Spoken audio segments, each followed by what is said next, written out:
Magandang araw mga kaibigan. Bigyan natin ngayon ng opinion, reaction itong post ng Sunstar Davao 12 minutes ago. Sabi dito, no persona non grata.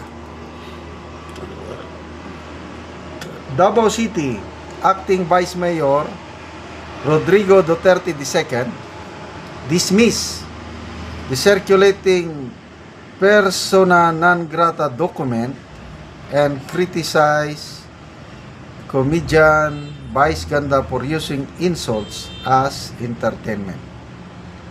Duterte said the city council is focused on policies that benefit Davaoenos, not on what he called cheap antics for clout.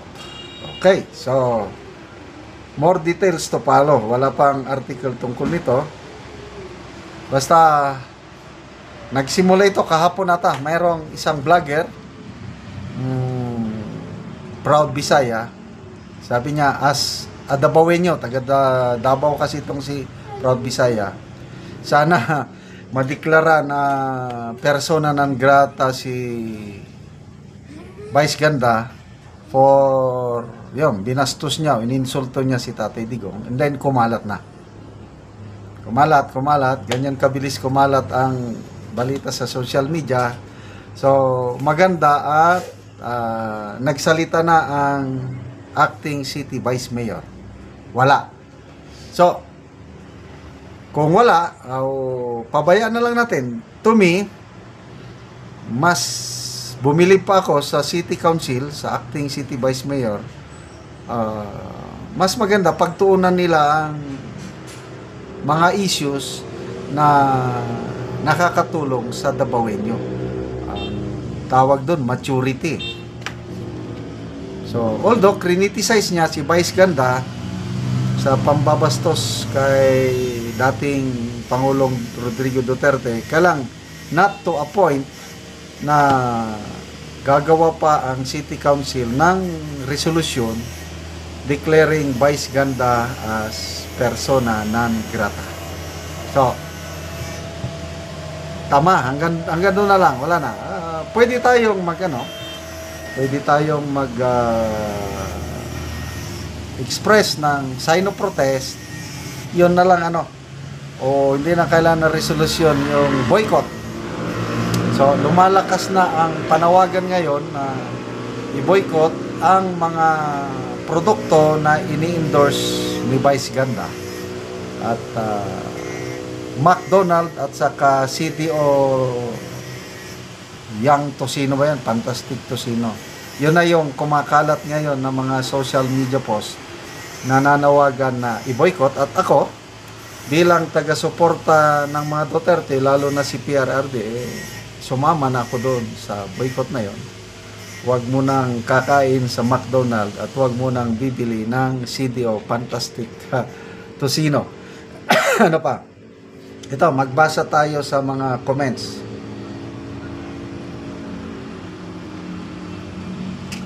Okay, J.A. Ariques. Huwag namang balat sibuyas. It was just a plain exercise of freedom of expression. Abdul Jack Cole. Thank you, Vice Mayor. So, tama itong desisyon ng acting city vice mayor Rodrigo, like lolo, like apo. Rexon Giambang Piang, sabi niya, bata pa lang nagpapakita na ng talino sa politika at pagsisilbi. Maturity. I don't know how old na itong acting city vice mayor. Ito ba ang anak ni Congressman Pulong? Is that true? Ang alam ko, ang isang anak ni Congressman Pulong, kongresista din sa 2nd District ata. So, lahat sila nasa politika na. El Dorado Dolioso, nice one, Davao City Council. Kudos, yan. Ice Ant, ang lutong, cheap antics for clout. Parang, kung lang yun, kasama sa para mapaligaya ang mga nanonood, ginawang katatawanan ng ating Tatay Digong, wala nating magagawa. Hanggang doon na lang yun. So, yung mga nag-unfollow kay Vice Ganda, yun. Yun na lang mga repercussions na palagay ko hindi naman baliwala yun kay Vice Ganda. Baliwala. But kanya-kanyang freedom of expression nga, nasubrahan nga lang. Zay Acto, Dili Bitaw, taga Davao, supporter sa DDS, may paunsaman sa relatives. Na, okay. Arcio Honcolada, sakto. Sensitive lang pod kayo mga fanatics, oy, masuko o mabaslan. Ako, Kel, focus tayo sa real enemies. Yes, sinong real enemies? Ang real enemies, yung mga puwersa na gustong impeach o magtanggal kay VP Sara sa kanyang pwesto para hindi na siya makatakbo sa 2028. Agree ako dyan. Pabayaan na lang natin si Vice Ganda, kasama na yon sa kanyang trabaho, magpatawa. Although, admittedly, talagang nasobrahan lang niya, but pwede nang kalimutan. Mag-focus tayo dito sa tunay na kalaban ng mga Duterte. Itong mga ambisyosong politiko na ayaw lumaban ng patas. Gusto nilang magpresidente. Sabi nga ni Senator Alan Peter Cayetano na talunin nyo na lang si VP Sara sa halalan sa 2028. Lumaban kayo ng patas. Kaya lang sila hindi nasanay na lumaban ng patas dahil nasanay na wala silang kalaban sa politika, na di-disqualify palagi. Kaya gagawin nila ang lahat na makakaya nila para ma-disqualify si VP Sara sa 2020. Kaya lang, sa tingin ko naman, hindi sila magtatagumpay. Sabi ni VP Sara, she expects another impeachment case sa 2026. Kaya lang, sa tingin ko, talo pa rin sila. Kasi, mahirapan na sila makagarner ng 1/3 signature. Dahil pundo, wala nang pundo. Mahirapan na sila, wala nang padulas. Dahil bantay sarado na ang budgeting process ngayon.